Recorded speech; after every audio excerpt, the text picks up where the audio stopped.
Welcome to drumsandbeats.com. Today I'm going to show you how to make a basic jazz rhythm and start improvising with the jazz feel.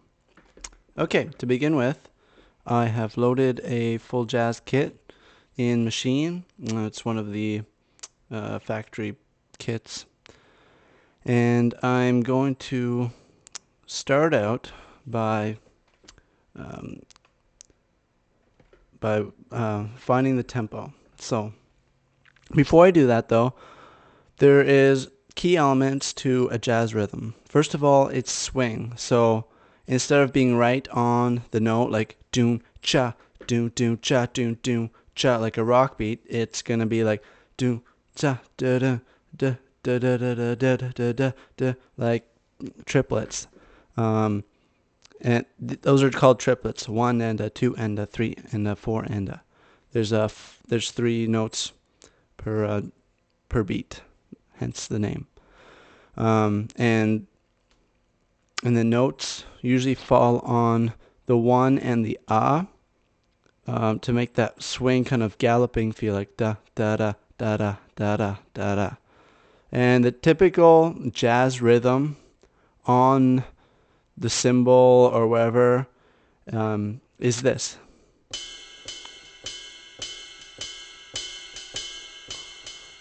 So with me counting, one and a, two and a, three and a, four and a, one and a, two and a, three and a, four and a, one and a, two and a, three and a, four and a. So as you can see, notes fall in one, two, three, and four, and that creates that kind of swing feel that you hear in the jazz rhythm. So we're gonna determine the beats per minute. So dun, dun, dun, dun, dun, dun, dun, dun, dun, dun. So it's about 99 beats per minute.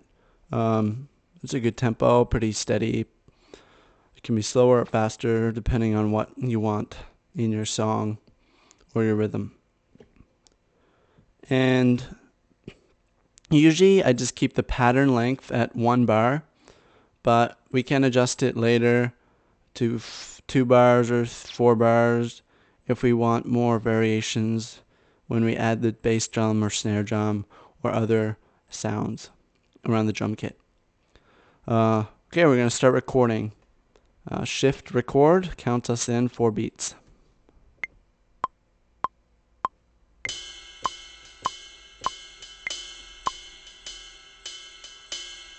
Alright, you can hear that some of these beats are off. Well, so we're going to snap them, but before we snap them, remember by default Maschine has its grid set to 1/16 notes. So that's just da da da da da da da da da da da da da da da 1E and a 2E and a 3E and a 4E and that's going to give more of a rock kind of feel. Now we want jazz, so that's mostly based in triplets. So we're going to switch the grid by pressing grid and pressing F3 for step. We're going to switch it to 1/16 notes. That's just keep going right with the knob and you'll hit 1/16 notes. So by default, let's just show you the difference. 16th, 32nd, 64, one whole triplet, half triplets, quarter triplets, eighth triplets, 16th triplets, and so on. And that will allow us to snap to that. So make sure the pattern is selected when you do quantizing, and then quantize by holding shift right here and pressing the fifth pad here, which is quantize. There. Now let's see.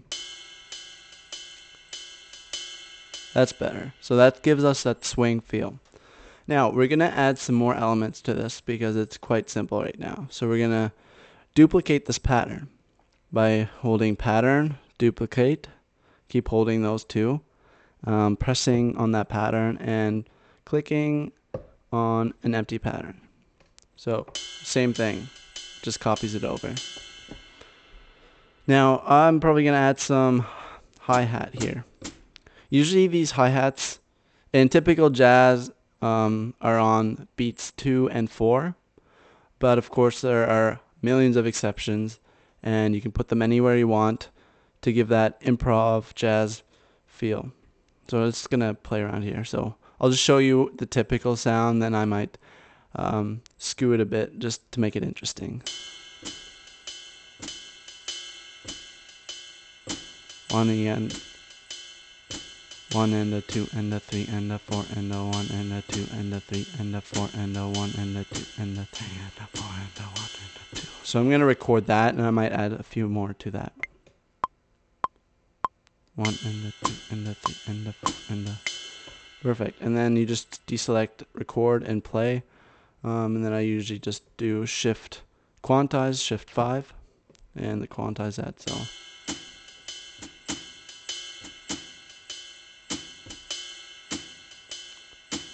So I might add like another on the 4A, another one of these, a bit quieter, just to give that extra feel. So I can also record by pressing record and then play, and it'll start recording right away where the cursor is at. The cursor is right at the end of the first beat right there. So, and record, play to stop it. Shift 5. And that snaps. So yeah, it's just automatic right now, but the more you do it, more automatic it comes, the simpler it gets, the smoother your workflow. Alright, moving on, I'm gonna duplicate this pattern so I don't overwrite it, so I can build up during the song. So we have a bunch of different patterns to work with and go between if we want more intensity in our song, or less, or something lighter or thicker. Always make copies. I don't want to have it all in one and then it goes to nothing, you know. Alright, so bass drum. So in the bass drum, I just improvise using the triplets. And remember, accents are really important. So you might want an accent on like on an offbeat or right on an onbeat, and have lead notes up to that accent. What I mean by lead notes is like, so it's like really quiet ghost notes. It's really quiet, and then it leads up to an accented note.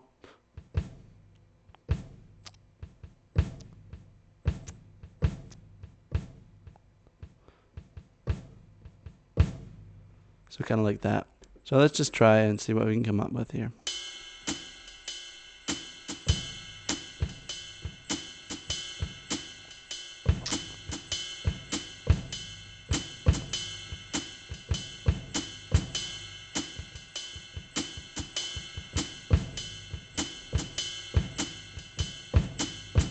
Alright, now, as you can see, I did a lot of variations there. And I might want to add more than just a bar because it might be repetitive. So I'm going to double the pattern here by holding pattern and pressing F2, duplicate. No, sorry, F1, double. So it's basically just doubles the length to 2 bars now. Bam, done. So you doubled the pattern. Now it's two bars, and I get to add more variation. So let's record the bass drum.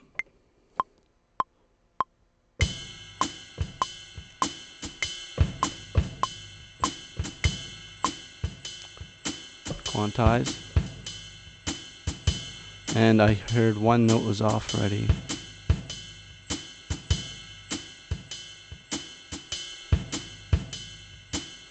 So that's pretty cool, like pretty funkin' right now.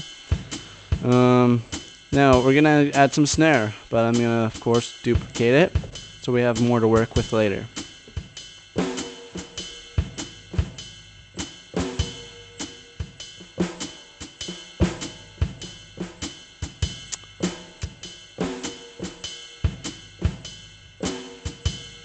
That's pretty cool. So I'm playing between these 2 snare drums, like the kind of open, harder hitting snare drum and just the quieter ones. And it's a really cool interplay between the accents, and it really has that. It really pushes the rhythm along with the swing. So we'll try that again.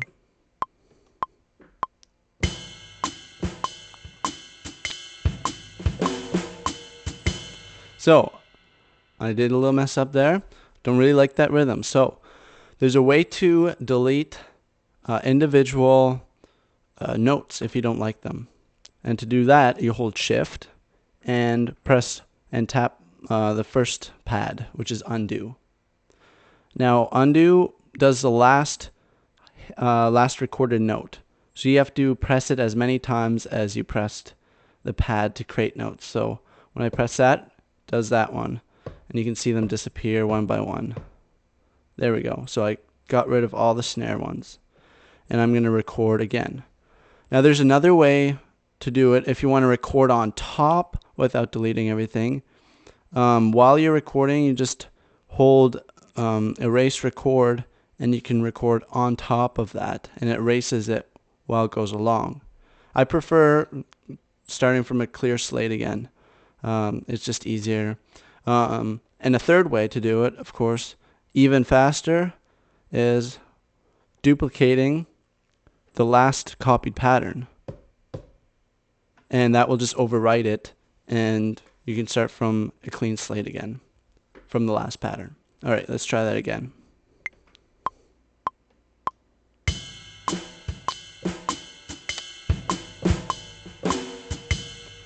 Not bad. Oh, this one is off again.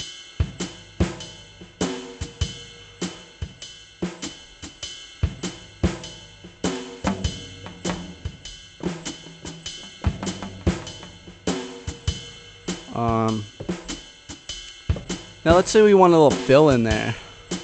I might want it to lead into something more exciting, or a bridge, or whatever. So I'm gonna add some like toms in here.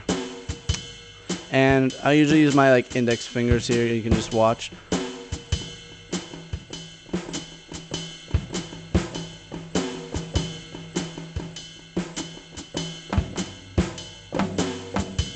And flams. Flams are basically like hitting one drum pad right before the other one. So it's really close together. Like you can hear the difference between at the same time and a flam. It gives a really cool effect, especially like if you use it for snare, like.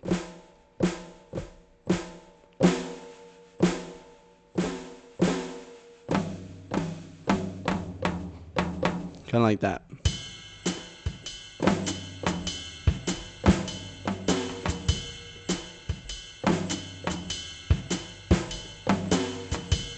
So that's pretty cool. So I duplicated that already. I'm going to record that.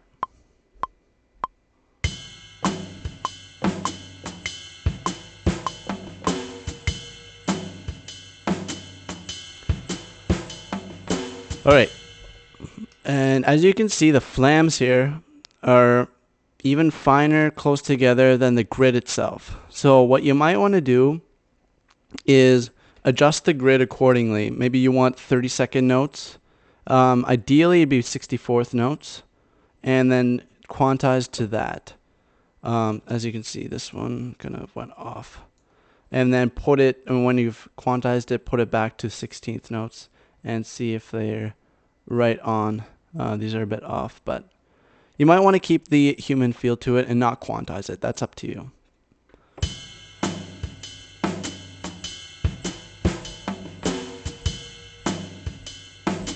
So that concludes the jazz drum fill, the jazz drum groove, and I really encourage you to get a drum book with, like a jazz drum book with all these patterns, because practicing different patterns will just make you better and give you those improvisation skills and tools necessary to make things like this on the fly.